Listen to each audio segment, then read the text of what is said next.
Here's a quick snapshot of where things stand with the pandemic. More than 4 million people worldwide have tested positive for COVID-19. Almost 300,000 had died from the disease when we put this show together. The nation with the most positive tests is the United States, which has seen more than 1,300,000 confirmed cases. Most people who catch this virus do recover, but it is deadlier than the flu.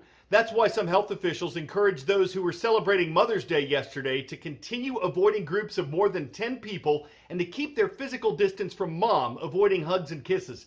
In California, health officials say a coronavirus patient who was coughing at a party recently spread the disease to more than 5 other people. The patient and at least some of the other guests were not wearing masks or keeping distance from each other.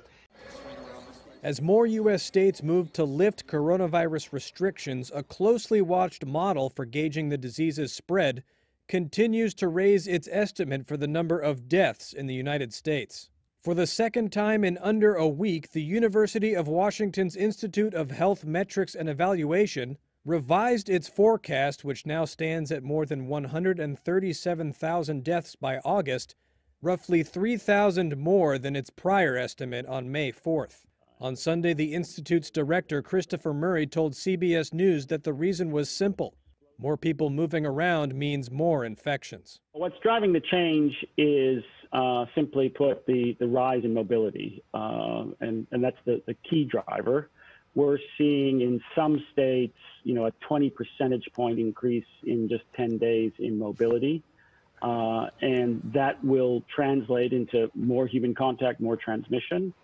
And then the other thing that we're seeing in some states is, which is why we like to revise the forecast on a very regular basis, is that we're just seeing more cases and deaths than expected in certain places.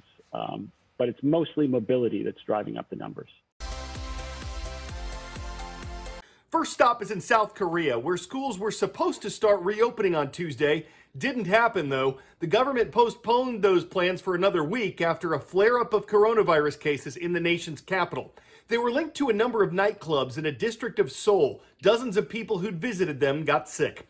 Moving now to the United Kingdom. That country's been under lockdown for more than 6 weeks, and Prime Minister Boris Johnson has just laid out a plan to start reopening Britain. It's not going to happen fast. Starting Wednesday, people will be allowed to exercise outside again or relax on park benches. Workers are encouraged to continue doing their jobs from home, but if they can't, they are allowed to return to the office. On the European continent, coronavirus cases continue to decrease in Germany, so it continues to open up more places.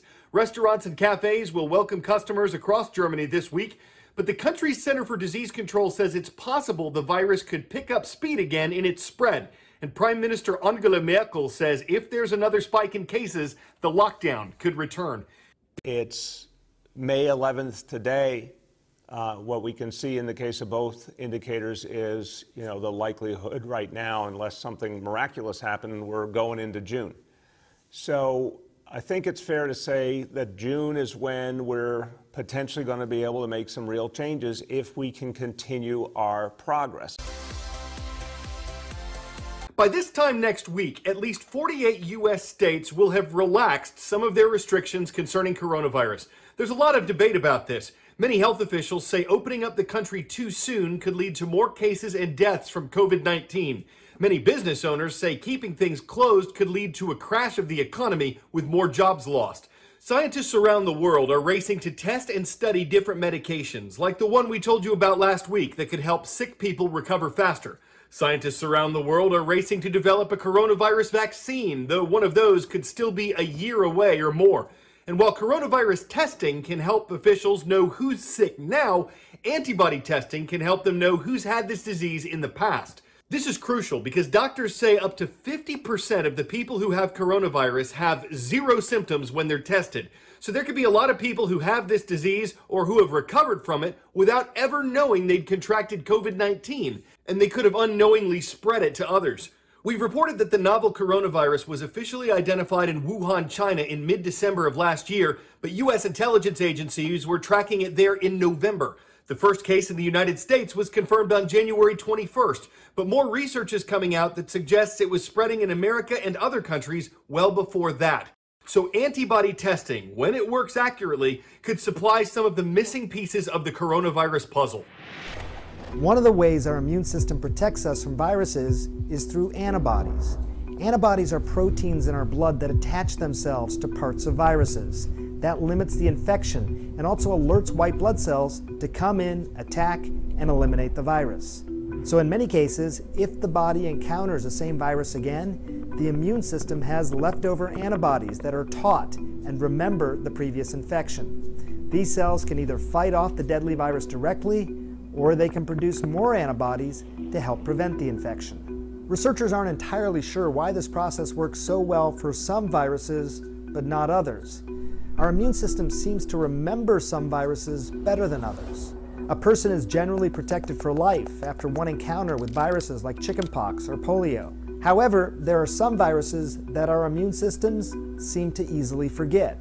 Scientists have reported that immunity could be short-lived after encounters with some common seasonal coronaviruses, which can cause the common cold. That could help explain why we can repeatedly get sick with something as simple as a cold, even if we think we've been exposed to cold viruses before. We could be getting exposed to new strains as well. And some viruses, like the flu, can mutate often, which means our old antibodies no longer work against new strains. While most experts do believe that we're probably going to have some protection after being infected with the coronavirus, we're still not sure just how long that protection will be or how strong.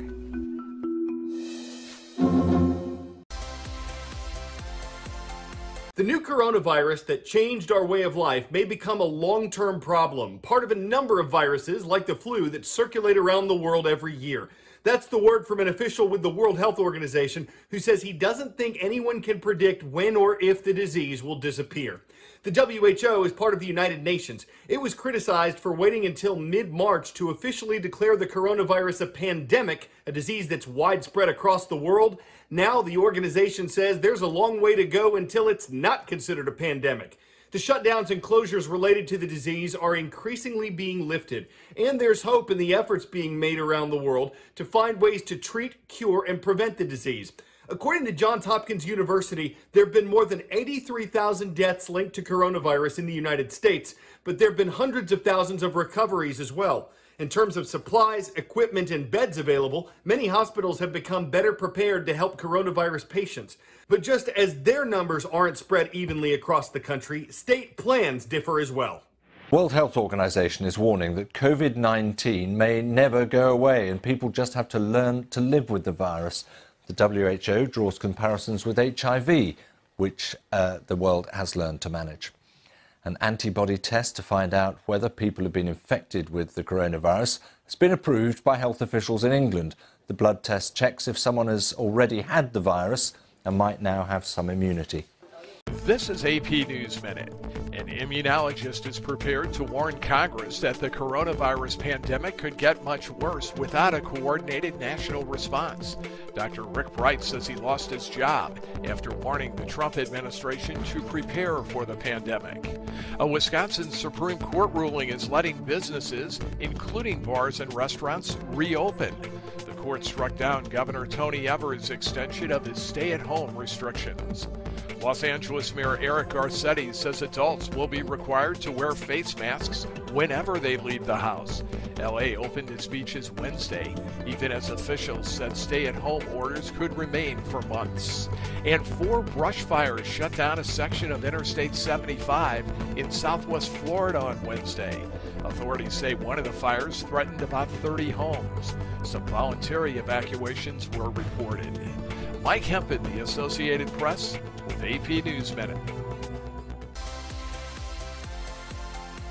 In the month of April, the price of groceries grew 2.6% according to the U.S. Labor Department. So if a family spent $1,000 on groceries in March, they would have needed an extra $26 for those same groceries in April. The 2.6% increase was the biggest jump from one month to the next since 1974. You can guess why this happened. It's another side effect, really a series of them, to the ongoing coronavirus pandemic. When restaurants shut down and businesses closed, more Americans started cooking at home, so demand for groceries went up. But then, many food producers and farmers had trouble quickly shifting their deliveries from those restaurants to grocery stores. It's a very complex process. And there have been outbreaks of COVID-19 at some food processing plants, forcing some of them to shut down. So there's this perfect storm of increased demand, jarring changes in delivery, and reduced supply. But on top of all that, some shoppers started panic buying, picking up lots of food that they didn't plan to eat right away. Remember, these guidelines were the political football. At first, when the CDC wanted to release something, the White House deemed they were too prescriptive. We now have the CDC releasing some guidelines for states that are going through these phased reopenings.